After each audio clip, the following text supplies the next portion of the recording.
Guys. All right, today we're going to be doing the nervous system. And we're introducing the nervous system. We are leaving the skeletal system completely and going on to the brain, spinal cord, and nerves. So we start off with an overview of the nervous system, neural pathways. Then we'll do structure of nervous tissue, which are neuroglia and neurons, and then classification of neurons, structurally and functionally, just like we did with joints, and we had structural and functional classification of joints. Then we'll do myelination of axons, how those are done, what a nerve fiber is, what gray and white matter is in the CNS, the central nervous system.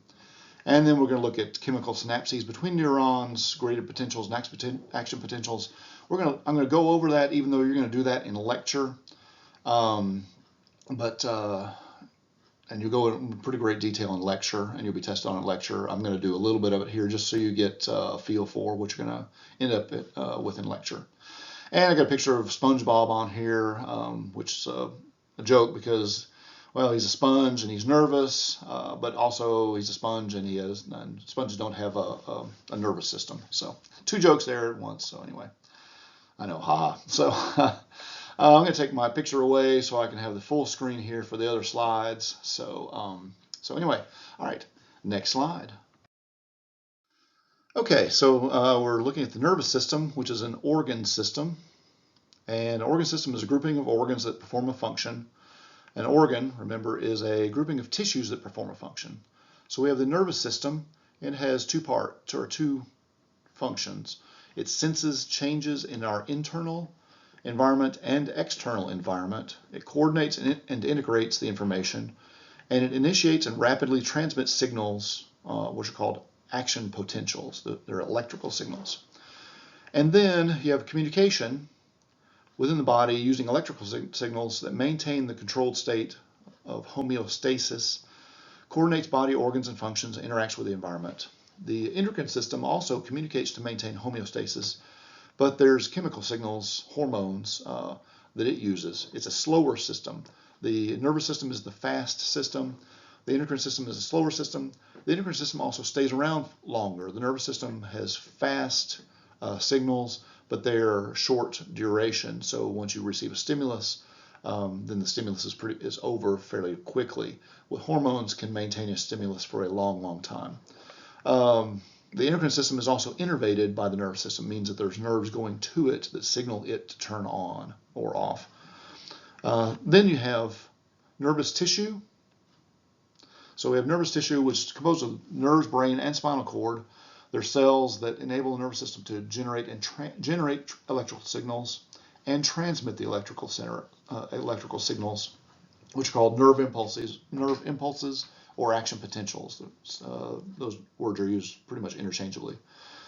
And you have signals that go from receptors to the brain, and then signals that go from the brain down to effectors. Next slide. So nervous system, the organ system has two parts. So you have the central nervous system, which is composed of the brain and the spinal cord. Okay, and I'm using a different pen, so I'm going to be a little sloppier here until I get used to this.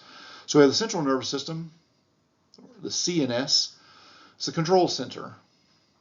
It's the brain and spinal cord. It coordinates information from what's called the peripheral nervous system, the PNS, and transmits information out to the PNS, the peripheral nervous system. What is the peripheral nervous system? It is the nerves and ganglia, and we'll talk about what ganglia or a ganglion is. That is, those are all the nerves and ganglia that are not in the brain or spinal cord. So it's all these nerves here. So, and we have two divisions. We have the afferent division, and we have the efferent division. Okay, so we have the afferent division means you're going in towards the brain, and you take input from sensory receptors and bring information to the central nervous system via sensory receptors and sensory neurons. And we're going to look at pictures of all this in a second. But basically, you have sensory receptors, say, in your fingertip down here, and then the signal travels up, goes to the spinal cord, and then goes up into the brain, and then a signal comes back out of the brain, goes down the spinal cord, and out to maybe over here to this hand, and it makes this hand do something. So you have this afferent division. This is the afferent here. I'm going to just draw an arrow, and here this would be the efferent signal. Okay. So you have afferent going from a sensory receptor, and the efferent division going out to a muscle. And you have sensory receptors, sensory neurons. So you have the somatic division and the visceral division. Somatic is signals from muscles, bones, joints, skin, and special senses. And then the visceral system of the afferent system is signals from deep organs. So those are all the signals that are going in towards the brain. The efferent system goes out from the brain. I'll try to quit waving my mouse around here. Goes out from the brain, sends output information from the central nervous system via motor neurons and effectors, which are the effectors are neurons, muscle cells, and glands. So you have two divisions of this. You have the somatic efferent system and the autonomic efferent system. Somatic innervates the skeletal muscles. Okay, so that means you make your finger move, or your legs move, or your arm move, or whatever. The autonomic system innervates smooth muscle. So that would be your intestines, cardiac muscle, so your heart, and glands. So, and then you have two parts of that. You have the sympathetic system and the parasympathetic division. Your sympathetic part is the fight or flight system. So that gets you excited. You use that in an emergency or when you're embarrassed or you're exercise. So you innervate your smooth muscle and glands and your cardiac muscle. So your heartbeat starts going up. Your intestines kind of shut down. The parasympathetic division is, we call that the rest and digest system. So when you're done exercising and you go eat a little meal, then you go back and you sit down and you rest and digest. So it's used for digestion, diuresis, defecation. That's the parasympathetic division of the autonomic nervous system. Next slide. Here's a more anatomically correct view of the nerves, the peripheral nervous system, and a little bit better picture of the brain and spinal cord. So you have the central nervous system here. So you have the brain and spinal cord. And we have the peripheral nervous system over here. So we have nerves, cranial nerves that are inside the skull, and spinal nerves and branches. And cranial nerves can be, some people consider them part of the central nervous system. Some people consider them part of the peripheral nervous system. There's a little bit of disagreement on that there, but for this subject today, we'll talk about them as part of the peripheral nervous system. We're going to talk about the cranial nerves, I guess, in 2 weeks. So anyway, we have spinal nerves and their branches. Spinal nerves are nerves that come off of the spinal cord. When there's a spinal cord right here, so and down. And so, sorry, here's the spinal cord going all the way up into the brain. And then we have nerves that come down out of the spinal cord and they go down, say, down the arm. Follow one of them. Oops. No, went a little off track there. So anyway, those are the spinal cord and the spinal nerves coming out. So that's peripheral nervous system, the PNS, versus the central nervous system, which is the brain and spinal cord. Next slide. So here we are with the organization of the nervous system. So we have the central nervous system. Just going to show you pictures of what we described in the last couple slides. So here's the central nervous system up here. And feeding into it, we have the afferent division, which is the sensory division. Okay, and so we have skeletal muscle, we have skin, we have the urinary bladder, and we have the stomach. Okay, so we have the somatic division, and we have the visceral division of the sensory or afferent division of the peripheral nervous system. So we're talking about the peripheral nervous system, and all the signals feed up into the central nervous system, and then signals come back out of the central nervous system into the peripheral nervous system into the motor or efferent division. So the motor or efferent division is divided into the somatic motor division and the autonomic nervous division. And so on the somatic side, you have skeletal muscle. On the autonomic side, you have cardiac muscle, smooth muscle, and I added a picture to your pictures in your book. We have glands. So we have the endocrine system here, and we have exocrine glands, sweat glands, salivary glands, those kind of glands, lacrimal glands, mucus glands, so make you cry. And then the endocrine system on this side. So we have the pineal gland, hypothalamus, pituitary gland, thyroid, parathyroid, thymus, adrenal cortex, kidney, pancreas, testes, ovary, and then uterus is part of that as well. So, or is affected by that as well. So you have the sensory or afferent division going up to the peripheral nervous system, going up to the central nervous system, and then coming back out of that. You have so over here we have the afferent side, and then the efferent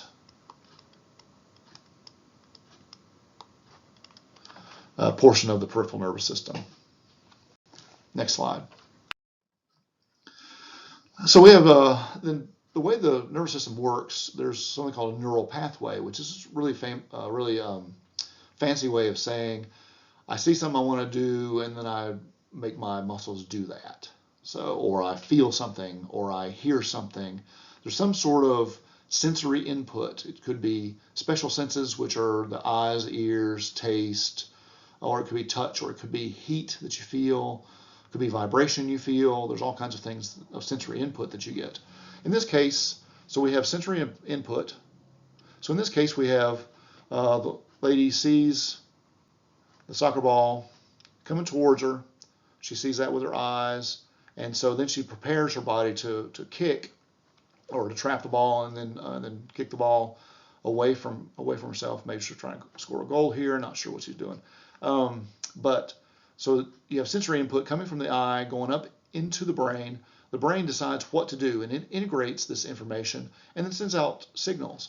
And so here it's showing the spinal cord, and we have one signal showing one nerve coming out here. That's what this little ball on one end and little Y-shaped thing is here on the other end. A lot of times they'll use a diagram.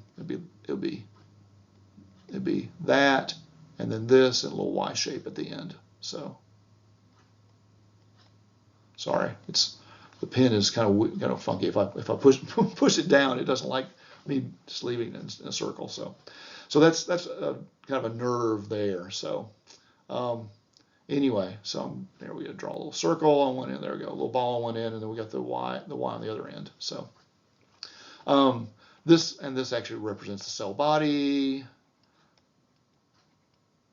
and this represents the axon coming out here. So anyway, that we'll get into what those parts are here in a second. So we have sensory input. The information comes in, goes up in the brain, then comes back down to the spinal cord, and then it goes down into the leg and causes her to contract the muscles in her femoral region and kick the ball. There's also other signals that come out of this integration center as well. You're obviously going to have other muscles. She's balancing on one leg, so you have to have innervation of those muscles. Try to draw an arrow here of these muscles down here and in the back, and as well in the arms, because you got your arms laying out here on the side to help you hold your balance. And so there's all kinds of signals that come out of this one signal. It gets integrated, and a bunch of signals come down and go different places. So, but you have the integration of the signal, and then you have the motor output. So we have sensory input, integration, and motor output there. So next slide. So here's an example, simplified example of homeostasis, where you have a sensor and then you have a response. And the example here we've used is instead of using the body, we're using the thermostat you have in your house to control the temperature. There's a thermometer inside the thermostat, and it has a set point here, so that you can see.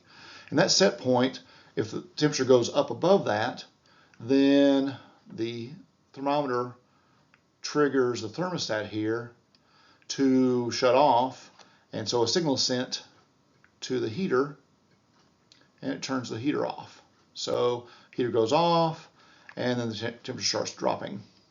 So, and then as the temperature drops far enough, then it's going to signal, the thermometer goes down, and that signals to the thermostat sends a signal to the thermostat again that it's down below the set point, and then that sends a signal to the heater to turn back on. So you have this cycle going around and around to maintain homeostasis. So it works just like this in your body. your body temperature drops, your internal body temperature drops, or your external temperature drops, and you start and your sensors realize this, and so they send a signal to your brain. Your brain sends a signal out to your muscles to start shivering, to increase the amount of heat that your body produces. And then when you're hot enough, then you stop shivering. And if you get too hot, then you might start sweating. So there's another signal that might go to your sweat glands. So next slide. Here's the same basic model here, but I put in the neurons. And so what you have is you have in this case, there's an imbalance. So something goes up, there's a stimulus. So you're in homeostasis here, but now there's an imbalance of some kind. So the stimulus produces an imbalance. And there's a receptor that changes that or detects that change. So maybe it's cold, maybe it's hot, maybe it's vibration, maybe you're seeing something. Anyway, the sensor, the receptor, detects that, and then there's a sensory neuron that then carries. So here's your receptor. Then there's a sensory neuron that carries that information up to the control center, and this would be your brain here. Or in the previous example, it's the thermostat. And then the brain decides what to do, and it integrates all that information, and then it sends out a signal along the motor neurons. So you have the sensory neurons bring it in, and the motor neurons taking it back out. And then the motor neuron takes it to an effector, and the effector is going to be neurons, motor cells, or glands. And the effector then does something. So it either the muscle cells contract, the glands secrete something. It could actually be another neuron that does something as well. But anyway, it gives a signal. The signal comes in, and so it brings the variable, whatever happened, back, and brings your body back into homeostasis. So next slide. Here's a simplified example of the stimulus response. So you have your stimulus. Basically, your stimulus is you're thirsty, and your eyeball sees this glass of water. So it sends that signal to the brain, and your brain, there's a relay neuron that relays information down a motor neuron, and then your biceps goes and it picks up the glass. And so you drink water, and then you're not as thirsty anymore. So this is the simplified model. You go stimulus, the receptor picks up that stimulus, sends it up a sensory neuron to association neurons that are in the brain that associate all the information and associate with each other, and then they decide what to do, and they send out a signal down a motor neuron, back out to an effector, which is a muscle in this case, and that effector produces a response. So you have the stimulus and you have the response. And the stimulus response is you have a sensory neuron starting it off, or a receptor, sensory neuron, relay neuron, or associative neuron, and then a motor neuron and an effector in that order. So we have the receptor, sensory neuron, relay neuron or association neuron, a motor neuron taking it back out, signal back out, and then an effector to get the response. Next slide. So here's the neural pathway. What really happens is your stimulus is transduced into an electrical impulse. We're going to talk about at the end of this lecture how that happens. The transmission of the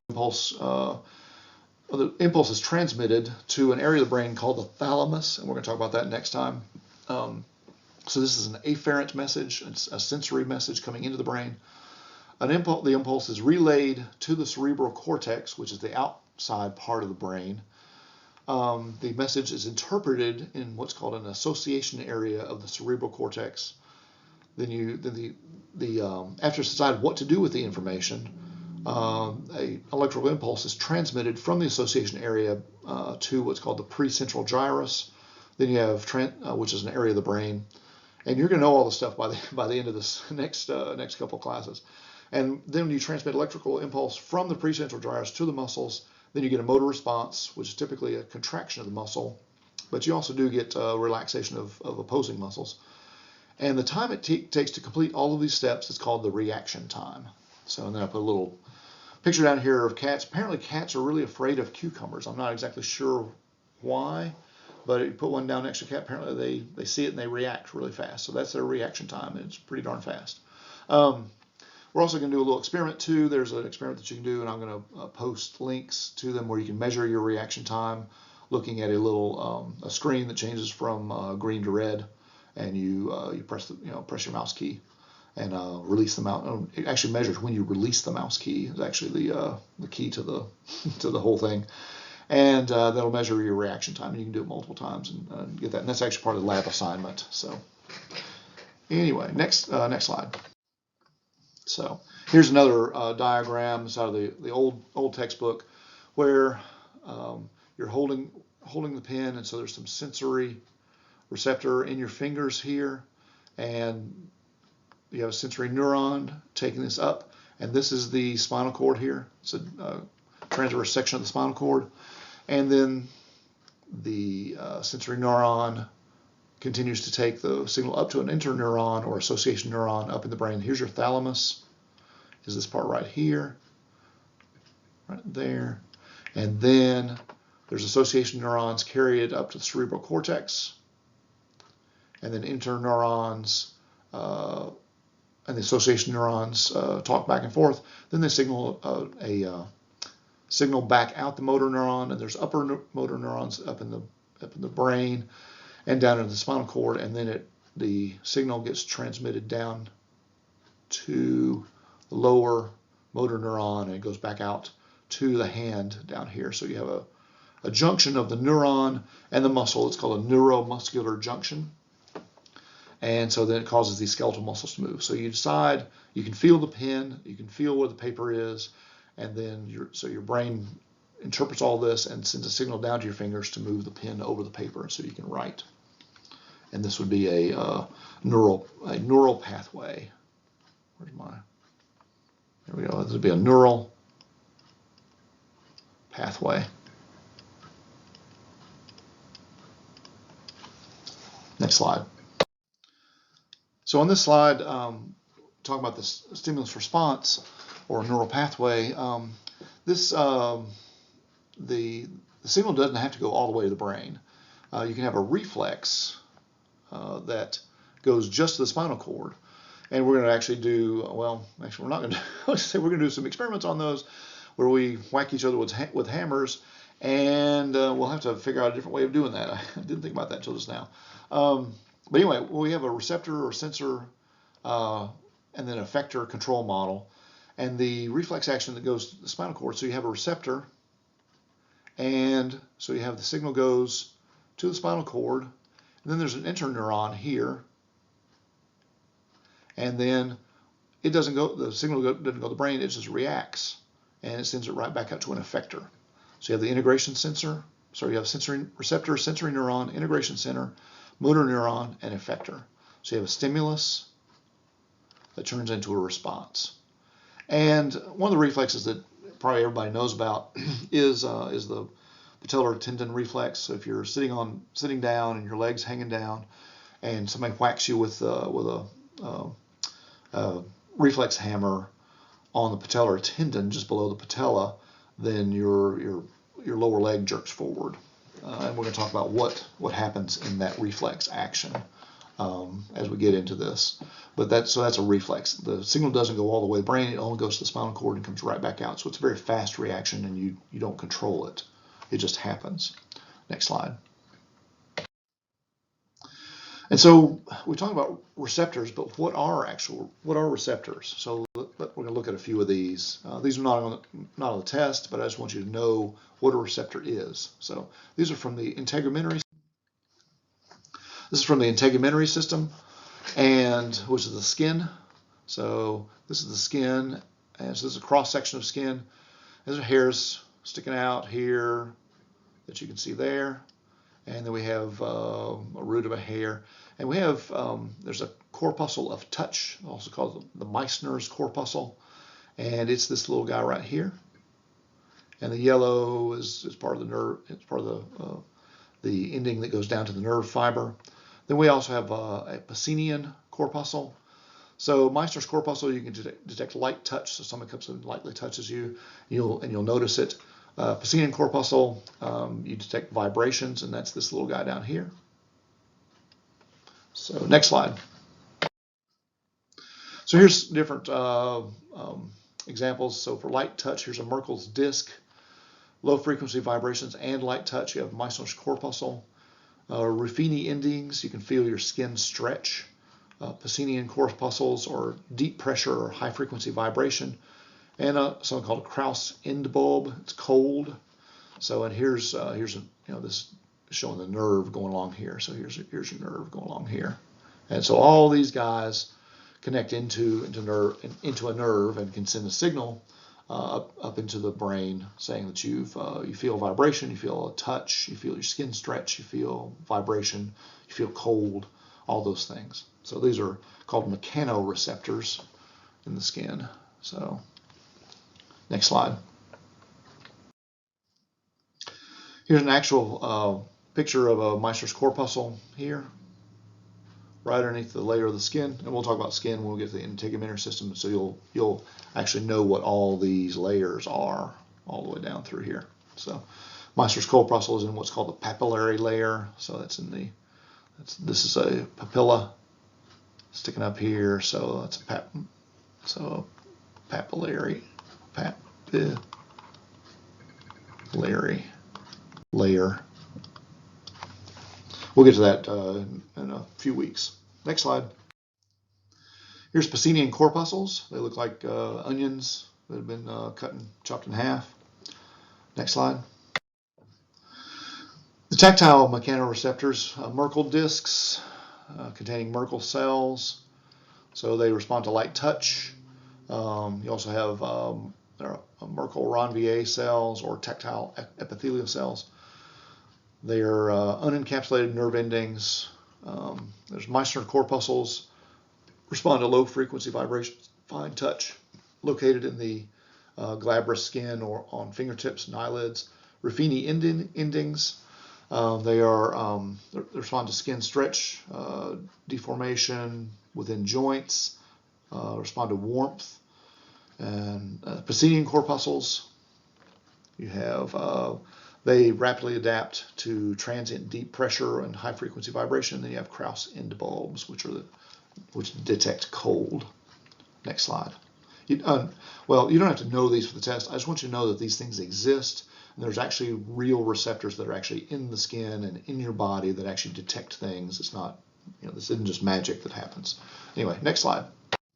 So here we go. Here's Pacinian corpuscle. It's situated deeply. So here's the designated Pacinian corpuscle there. So that's what this guy is here. That was the onion one. And there's a Meisters corpuscle and Ruffini endings, as well as and showing the other Merkel discs and Krauss end bulbs. It's just another diagram to show you what these things, where they are and what they look like. Next slide. So the components of a reflex arc, we went through that a second ago. So you have a receptor, sensory neuron, integration center, and a motor neuron, and an effector. So you can have a stimulus in the skin. So in this case, the stimulus here is you got a nail or something stuck in the skin.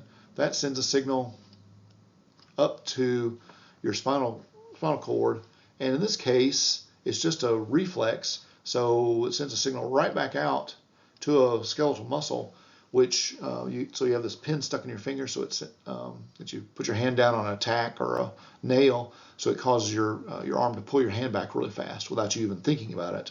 So it's a real quick response to get you out of trouble really fast if you need it. Next slide.